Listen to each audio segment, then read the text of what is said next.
is Sunday, January 19th, 2020. Last I checked, I am still Yael Avi, and these are the Cryptosphere's top stories for today.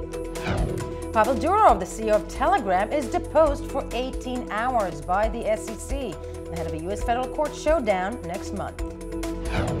Bitcoin SV drops by approximately 42% as Craig Wright's lawyer admits his client does not have Satoshi's keys. Oops. And good news for Tesla owners. The electric car can run on a full Bitcoin node. Stick with us and we'll show you how. Pavel Durov, the embattled CEO of the messaging platform Telegram, gave an 18-hour-long deposition last week regarding the company's alleged violation of United States securities law by conducting a $1.7 billion Gram token sale back in 2018. Its full transcript, of course, was made available over the weekend. Now, Durov was deposed via videotape from Dubai ahead of a court hearing in the States next month in what has become a landmark case, some will argue, for the entire cryptocurrency sphere and its future of regulation. To understand how Durov got there, here's Asher Westrop Evans' report about the road thus far. Telegram, founded in 2013 by brothers Pavel and Nikolai Durov. The messaging service has over 365 million lifetime downloads as of August 2019. In Q2 2017, Telegram began developing the Telegram Open Network, a blockchain network that will work on the Telegram Messenger service with native tokens, grams. Then, in 2018, TON completed a blockbuster ICO that raised about $1.7 billion by selling gram tokens to accredited investors in 2 phases. In the first phase of the ICO, each token was available at 37 cents, and that figure rose to $1.33 in the second phase. In July 2019, Japan-based exchange Liquid conducted a public gram token sale of secondary market grams. September, Telegram released the TON network code for the community to try out full nodes. Then, October 11, 2019, disaster. The SEC announced that it had filed an emergency restraining order against the Telegram Group and its subsidiary, TON. Scrambling to respond, Telegram sought investor approval before announcing October 23rd that it is pushing the TON launch date back from October 31st, 2019 to April 30, 2020. Telegram is supposed to face the SEC in court February 18th and 19th, 2020. Asher Westrop Evans joins me now in studio. And Asher, of course, you scoured over that transcript of the deposition that dropped over the weekend. What would you say were the highlights from that 18-hour saga? Yeah, so interesting. We talk about the 18-hour saga. Ran over several hundred pages in its full, but that's not what we got access to. What was officially released out to the public was just a 31-page highly redacted piece of material, obviously some company secrets, some legal, currently being treated legal events not fit for disclosure. But of those things that were in there, we could glean some very interesting thoughts. To kick us off, one of the things that drew my attention was this notion of the flexibility of what the TON project actually will look like. And I'll quote directly where he said, so the questioner asked, the lawyer who was questioning Durov said, "So you said the way you designed it was that you had flexibility to change some features of the project. Is it fair to say that you, to this day, retain that flexibility to change features of how a project might look in the future?" To which Pavel Durov answered, "That's correct." No, I'm smiling because that's almost one of the main contention points of the battle between centralization and decentralization and anything and everything that we talk about in this sphere. And you know, the whole notion of handing over the keys to the kingdom, at some point they want to claim to true decentralization, which means that flexibility will be out of their hands. But at the same time, they're trying to assert to the SEC that this is a certain type of project, this is what it is, this is what it isn't. Hard to say when that flexibility is still trying to retain. It's a difficult line to walk. Interesting to see whether the SEC will consider whether Durov has done that. Now, another quote that I found particularly interesting to take out from there, that was speaking some numbers. Now, a lot of these conversations were getting cut off halfway through in the redaction. Exactly. So, but one of the key numbers that came out that actually was stated was one of the lawyers asked Pavel Durov how much money was left in the coffers, and they stated there's about 1.3 billion left in the coffers. And they were talking about how much money they expect to be spent in the future, to which Durov answers, "My expectation is that we will continue to spend funds in a manner similar to which took place last year or this year. Well, yeah, last year and the beginning of this year. So we don't anticipate big changes up until the launch of TON, when we expect that certain expenses might go down due to the fact that we'll no longer be spending resources on developing and testing TON. Now, they've already spent $400 million of that $1.7 billion. So if they're continuing to spend at the same rate in the next year, we could anticipate, let's say, another between 200 and 400 billion, depending on how they're calculating, million rather, depending on how they're calculating that. It's starting to cost them a lot of money, Yael. I mean, certainly this pushback date means that payoff is getting further and further down the road, and it is expensive, despite the fact they raised that incredible amount of money. And as we said, we'll touch on it a bit later, is that amount of money from real investors who at a certain point are going to have quite the trouble with what is going on right now. Right. But let's go to the last key point. Exactly. So there's one last key point I wanted to get to, which was, now this conversation was cut off from its start, but raised an interesting point. It was talking about the details of the allocation that was actually handed out. What percentage of the TON that they intend to create, the grams that they intend to create, have actually been sold? And although they didn't state the number, what they did state was this. I'll read it out. So the lawyer asks, okay, and the remaining 42%, who currently, as we sit here today, will have the authority to decide what to do and how to allocate the remainder of the 42%. Durov answers, the creators of the network will be responsible for the distribution mechanism at launch. The lawyer says, so the creators of the network, you mean Telegram? To which Durov answers, yes. Now this drew my eye because it's saying we're decentralized, we're open to the... but will you call the shots? Yeah, and we will still control that 42% that wasn't allocated to those private investors, those initial investors that were part of that $1.7 billion ICO. So it's an interesting state of affairs out there, Yael. Lots of interesting facts to try and glean between the lines here. And just, before we move on to, how people or, those investors or people who are on the TON ship are reacting, when I'm wondering with you, reading this, and you've been following this case for a while, the big showdown, or so to speak, the hearing is next month, right? February. Right, February 18th and 19th. How does this deposition, in your mind, bode for Durov and Telegram? Look, Yael, it's hard to get a full picture given, as I said, we're only able to access those 31 or so pages. I mean, it looks like Durov is, again, trying very hard to walk that line of being assertive in what the project is as an innovative and, creationary process, but at the same time trying to address concerns that he is working with regulators and he is trying to be compliant, at least to some degree. Obviously, by even making this deposition, they all agreed upon a place. Him reporting from Dubai there on January 7th, it was a big part of the whole process.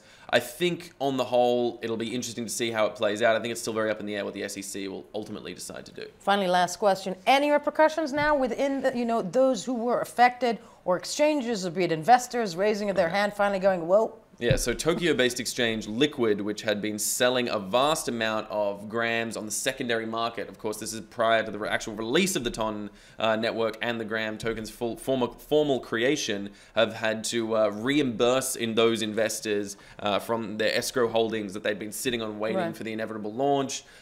This is really unsurprising. That secondary sale was always against the original contract that Telegram put out, and they state in this very clearly.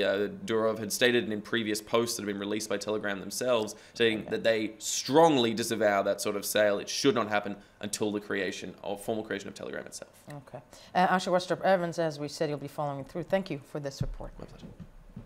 The ongoing melodrama that is the Craig Wright saga has taken an interesting turn this weekend when lawyers for the self-proclaimed Satoshi Nakamoto put an end to one of the burning questions occupying the sphere. If indeed Craig Wright is Satoshi, why doesn't he just show us his keys? Well, turns out he can't. And Yona Hochhauser is here to tell us why and what all that means for Bitcoin SV. So, Yona, confirmed. Craig Wright does not have those keys. The saga continues, right? So let's give some background. Last week, the price of BSV skyrocketed in anticipation because Craig Wright for a long time has been saying, hey, I have the keys, I have these addresses, this bonded courier is going to bring it to me. The bonded courier actually came, or he claims, this is all Craig Wright claims, right. The bonded courier came, he told the court that the courier came and gave him the necessary access to the encrypted file. That's what it said, quote unquote encrypted file. Now, the defense admitted, or not, sorry, the Kleiman family, who is suing Wright for half of the Tulip Trust, admitted, yes, he gave us a list of over 16,000 Bitcoin addresses. They're still looking through that. That's a large amount. And on that news, people were like, holy shit, is Craig Wright actually Satoshi Nakamoto? Does he actually have the keys? And so the price of BSV went skyrocketing. Right. Since then, it has been cleared up by Craig Wright's lawyer, saying, no, what was in the encrypted file was merely the list of addresses. We do not have the keys. Who knows when we'll get the private keys? This was merely the addresses.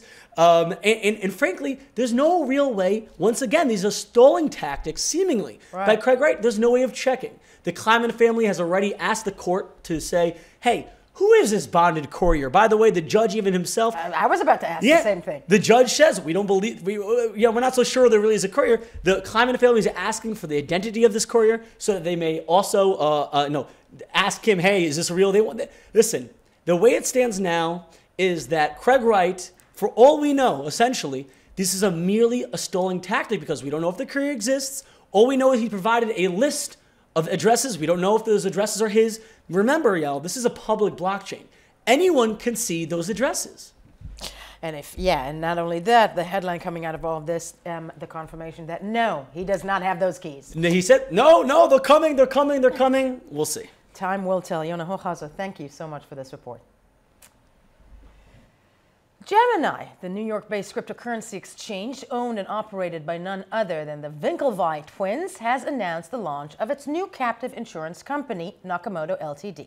Now, the new venture is designed to provide insurance for Gemini custody client funds for a sum of up to $200 million in total coverage, which is more than any other crypto custodian currently provides, according to the firm itself. That would be Gemini. Now, Cameron Winklevoss, the president of Gemini, has stated that he believes the lack of insurance options is one of the primary reasons why crypto is yet to cross into the mainstream.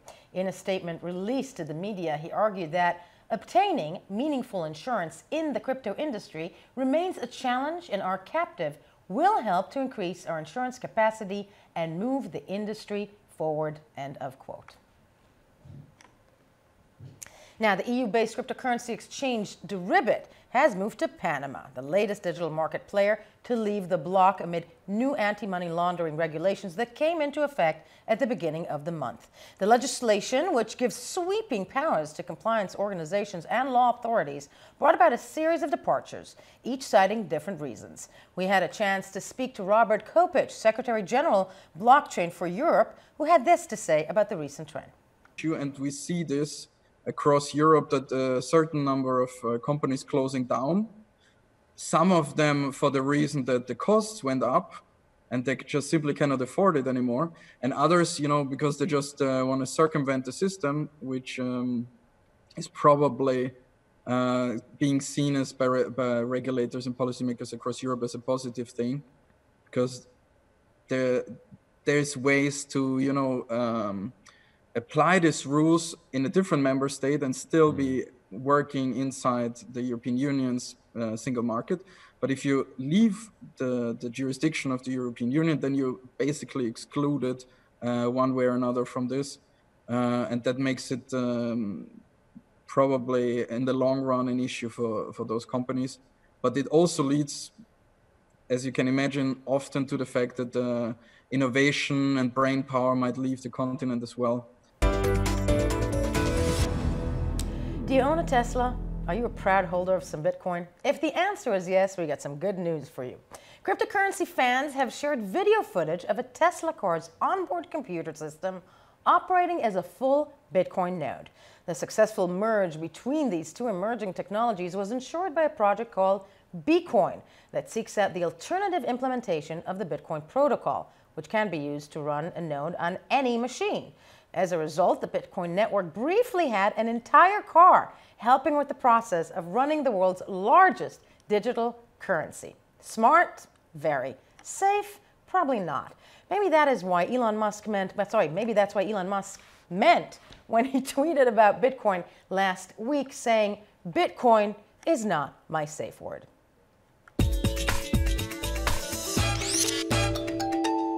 And it's time for Troll of the Day, and today, or rather at the time of this taping, we have no choice but to troll the sphere. It's Sunday, folks, and everyone was going gung-ho, full-blown bull when Bitcoin crossed the $9,000 mark sometime around Saturday. The memes were abundant. Such was the case with this one. Vegeta, what does the scouter say about his power level? Bitcoin's over 9,000! 9,000? There's no way that can be right. Can it? It's going to the moon! Yeah, but that was yesterday, folks, and we're back down today, or at the time of this taping. Hence a reminder to all of you out there in the sphere, please wait before you blow your bulljoy. Now, that was Around the Block for today. Thank you for watching. For more blockchain tech and cryptocurrency news, visit us at blocktv.com. We'll be back tomorrow.